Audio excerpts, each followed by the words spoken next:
Good morning. It is Monday, the 23rd of December of 2024. We are getting close to the end of the year and we are going to finish strong in 2024. The title of today's message is A Merry Heart Equals a Strong Start. And I got to tell you, I needed a merry heart today. It has been raining here pretty much all weekend. It's been very gray. I wake up in the middle of the night, I just hear this pouring on the rain, and sometimes it just kind of dampens, no pun intended, but it does dampen my spirit. So I was talking to the Lord about it this morning, and he said, just remember, a merry heart is good medicine. And we have to be responsible for taking authority over what we're speaking to ourselves and our circumstances so we can have the joy of the Lord, which is our strength.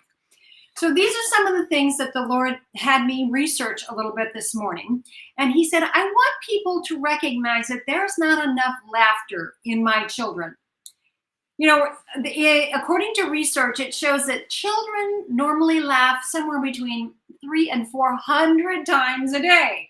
And how many times do adults laugh? Maybe 15, maybe 20. I'm probably on the low side of 15, maybe even 10, if I'm just in a mode of working and focusing on things and I'm not really enjoying things. And I really think the Lord is telling us, if we're going to finish strong in life, we got to have some joy. We got to pick it up.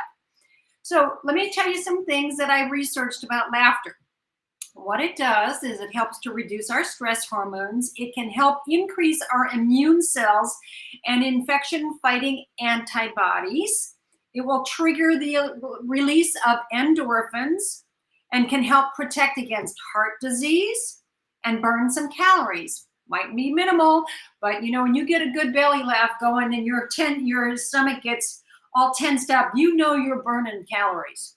But go back, one thing that I said before, it can protect us against heart disease. Well, what does the word say? Out of the abundance of the heart, the mouth speaks. So we need to be choosing to speak joyful, uplifting things.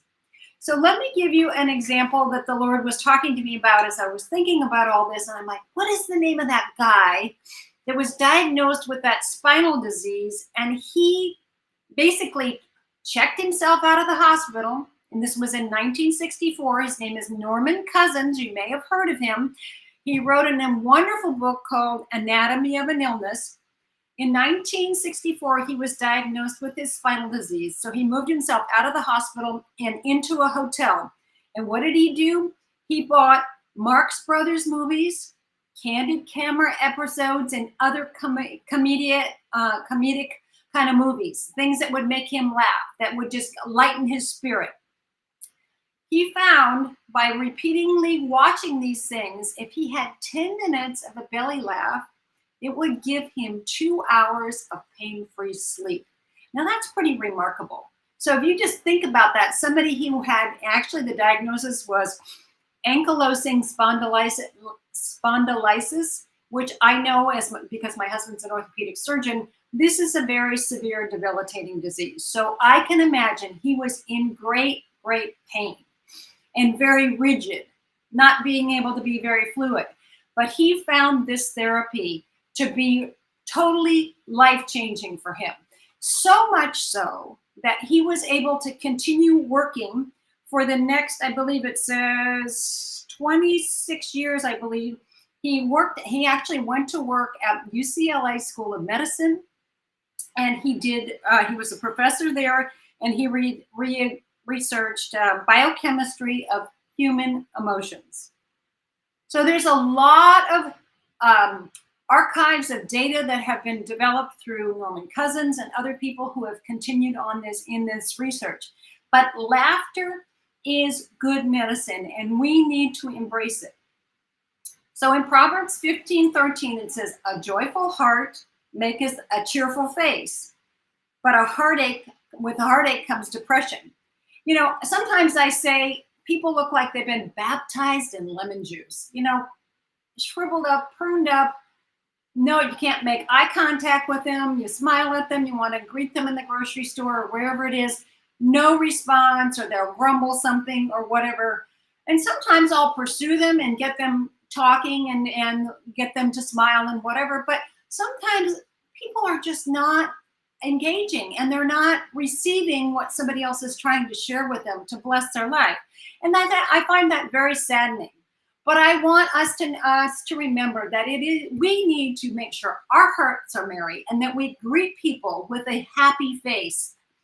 It says in Proverbs 17:22, a merry heart doeth good like a medicine, but a broken spirit dries up the bones. Nobody wants dry bones. What happens? They're fragile, they break. They cannot sustain things that come against us. We are to be strong. We're going to finish strong and we're going to be ready for 2025 to continue to run the course of the race. So let me leave you with this. This is Nehemiah 10:8, and it says, let the joy of the Lord be your strength.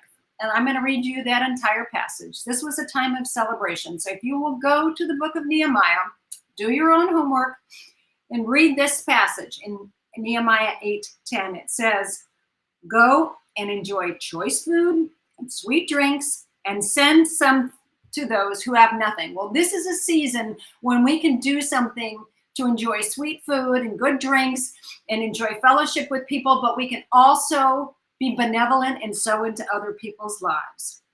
This day is holy to the Lord. Do not grieve, for the joy of the Lord is your strength. So develop a merry heart. It will give you a strong start for this day and every day. And go take on the day. And remember, you will finish strong in 2024 and go storming through the door of 2025, ready to thrive. Have a great, great day.